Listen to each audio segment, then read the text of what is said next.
You're simply the best. Better than all the rest. Hello and welcome back to the channel, it's JPA here. In today's video I'm going to be discussing Rangers' trip to Livingston tomorrow night. If you're new to the channel, please think about hitting that subscribe button, hit the like button as well, and we'll be well on our way. We'll just get straight into this video, guys. So tomorrow night, as I said, we go into the penultimate game of the season, Livingston versus Rangers at the Tony Macaroni Arena, also known as Spaghetti Head.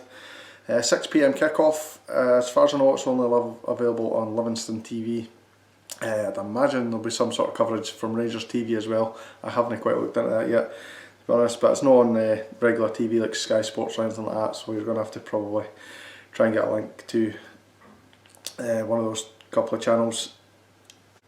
Look at Livingston, they've obviously had a reasonably good season. They managed to get in the top 6, which is incredible for a team at Livingston's stature. I thought they would have struggled this season with the loss of Lyndon Dykes doing a QPR, but they haven't. They've really banded together. They've played some really good football this season, and as I say, managed to get in the top 6.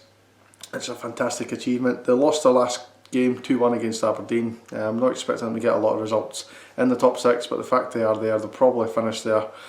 I think they're tied on like 44 points with 3 other clubs, but I can't see them getting anything for the Rangers game. And I can't actually remember who they're playing. I think it's St Johnstone on the final day of the season. Can't see them getting anything there either.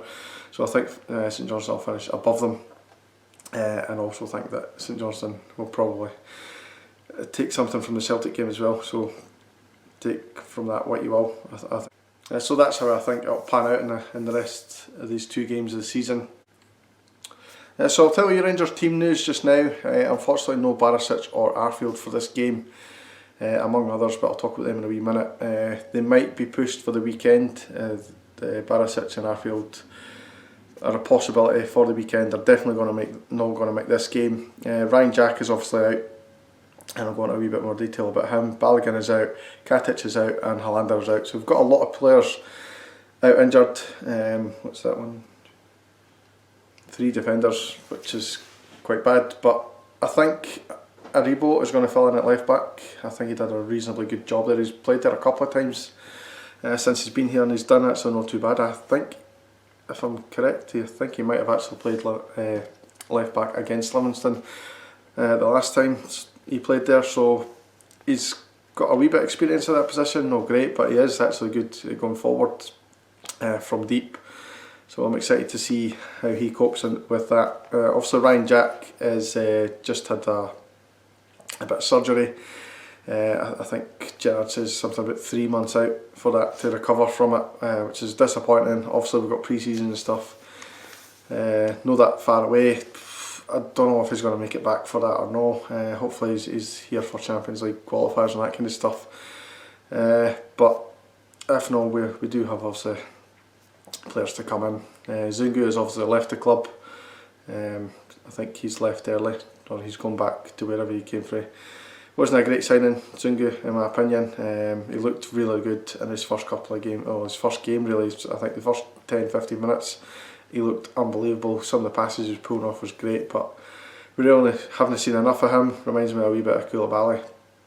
And we had him first 6-7 games, he looked absolutely immense, and suddenly just kind of dropped off a bit. I think that was a lot to do with his injury at that point.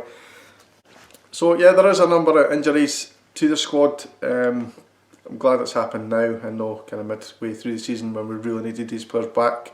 I think we've got enough in the tank to get us through these next 2 games. Hopefully win these next 2 games. I did say earlier in the season I wasn't bothered about the unbeaten record and stuff, but since it's really the only thing we've got left to play for, I do actually want it now.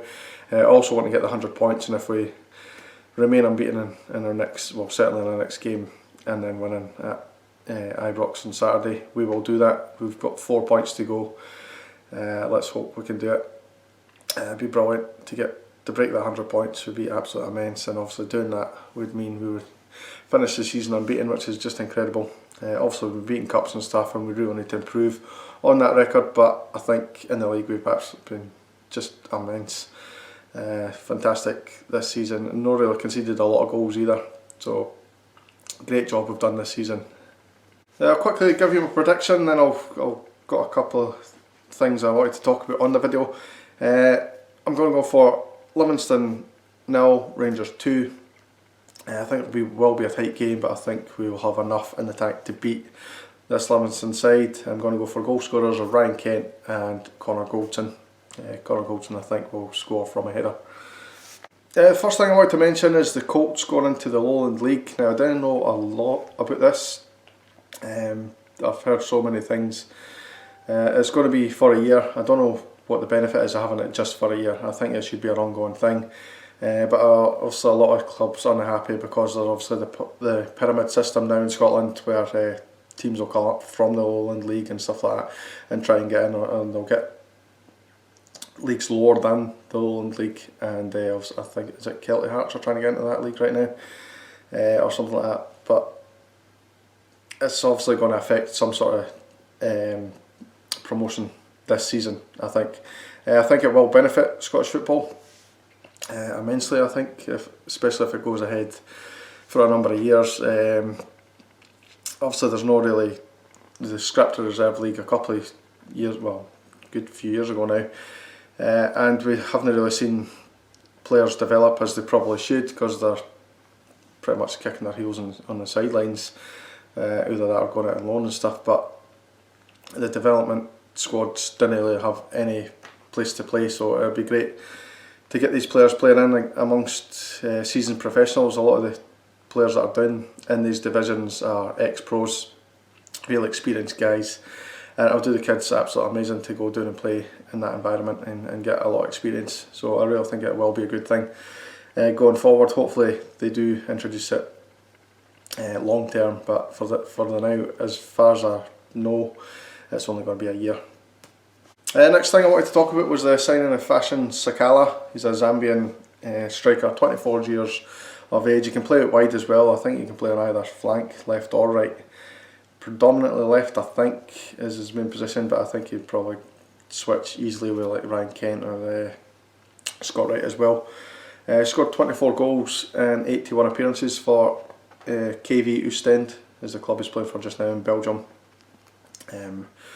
Doesn't sound brilliant, but he has improved year on year. I think his first season he only got like 3 goals, and then he got like 8 goals, and now I think it was like 19 goals in 24 appearances, I think it was, or sorry, 30 appearances.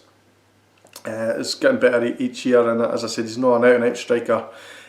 He's not going to be a player who's going to get goals from crosses or stuff like that. I think he's going to be a very direct attacking player with a lot of pace. Very similar to Kent, I've heard wee things about him. I'm not really seen him play. I've seen a couple of YouTube clips, but you can't really go on YouTube, to be honest. I think Umar Sadiq looked alright on YouTube, to be honest, so I'm not going to go with that.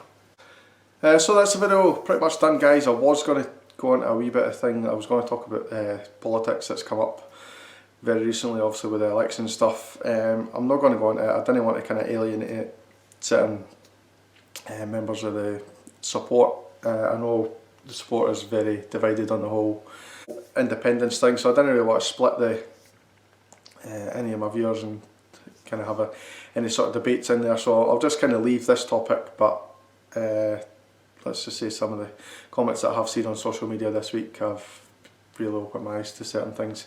Anyway, I'm just going to finish the video there, guys. Thank you very much for watching, and I'll see you in the next video. Cheers, guys. Oh, sorry, just before I go, does anybody like my hoodie, by the way? 55, really staunch. I like it. It's obviously not official Rangers gear, but I seen it on a website and I really had to get it. Absolutely love it. Anyway, I'm gone now. Cheers.